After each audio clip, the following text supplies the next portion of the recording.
Okay, so for our learning goal was for the kids to be able to know like what the area around, like the area and the shape divided into parts equals a whole. So like an example would be that they could recognize like 1/4 of a part or 4/4 equals a whole of the shape. So I would start off by kind of showing them the example that I have, but we would start off with talking about, okay, what is an area?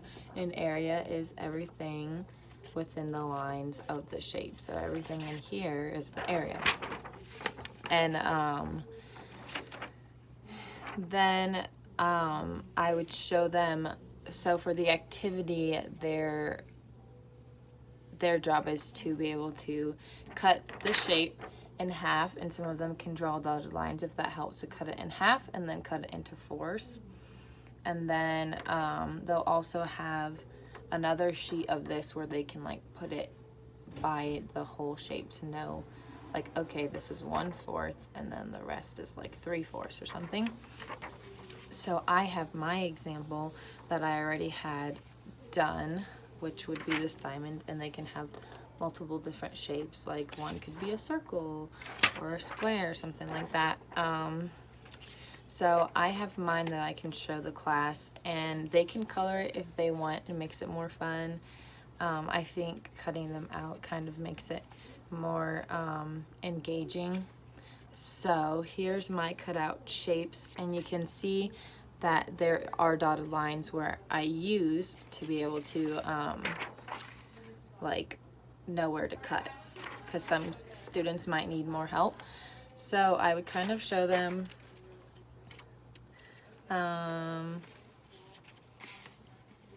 how it equals. I'm trying to like put the pieces together now. Okay. So I would show them like, well, I'm trying to figure out how I can do this up high. So what I did before, I have all my 4 pieces and I colored them all in like yellow. This one goes down here. Okay, so I colored my whole shape, and this is how they'll compare, like, oh, this is half of the whole. But, so, just, these are my other 2 shapes, just pretend that they're up here. So I colored the whole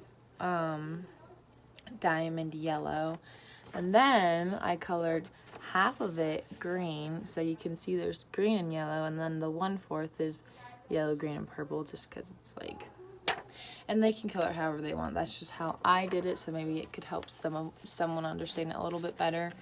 But once they cut up their shapes, and I'll have multiple shapes for them, I'll have like a square or a rectangle, and the students can choose from the shape that they want. And so they'll just cut it in half and then cut into fours, and then kind of to themselves they'll individually say, okay, this is a half, and then this is 1/4. Or what happens if we add a half and another fourth? What happens if we add that? Then we get 3/4. And then if you add another one, 4/4.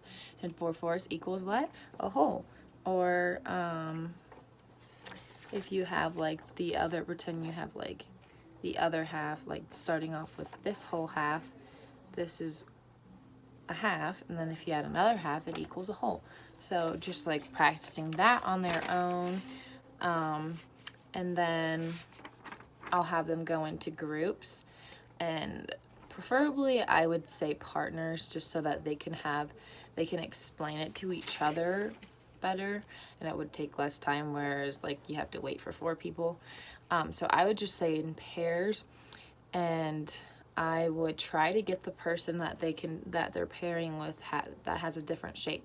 So if someone did a diamond, okay, pair someone who has a rectangle, or someone who has a square, or someone who has a circle. So they have 3 different like options of people they can choose from, but preferably someone who has a different shape, just so that when the other person explains it, then they're still learning, okay, it's like that with a different shape, because a circle you would cut a little bit differently than a diamond, and it actually might be trickier for some people because a diamond you can go from corner to corner, whereas a circle there is no corner. So maybe someone who understands how you could do a circle, it'd be nice for someone who didn't do the circle just to pair it with someone who had a circle, so then they can understand that better.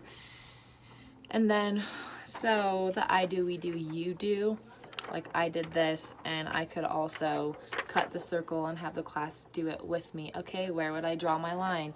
And have someone either come up to the board and say, okay, you would draw the line this way to cut it in half, or you would draw the line this way to cut it in half, or you would draw the line this way. I could ask them, how many ways could I cut this circle in half?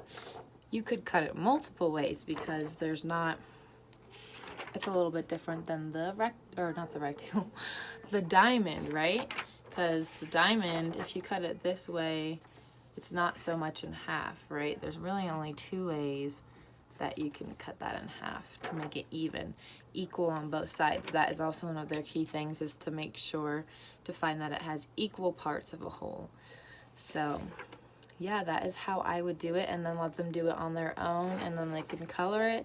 If they don't want to color it, they don't have to color it, but I think most students like coloring it at their age, so it just makes it a little bit more fun and personal and engaging, which I like that. And then their other learning goal is to be able to describe it to the teacher or their students, so having them go off into pairs will help them to be able to, like, okay, now I can explain this to,